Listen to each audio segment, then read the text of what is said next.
Jade from Physio Rooms. A common topic we've got coming through at the moment is hip replacements, hip surgeries. So we see a lot of this throughout the clinic. It's one of those things that people aren't too sure about what to do after they've had a hip replacement.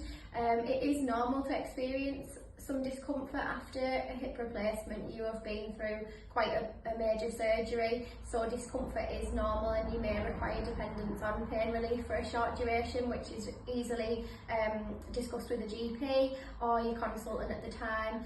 It's really important to stick through with your exercises as much as tolerated.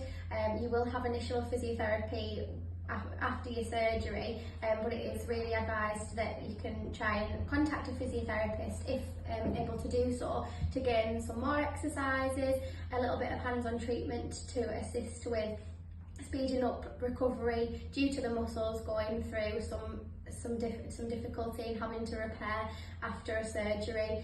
So that is one of the biggest tips that I would advise following hip replacements. We've seen some really good outcomes following those surgeries if people have managed to come down and have some treatment with us.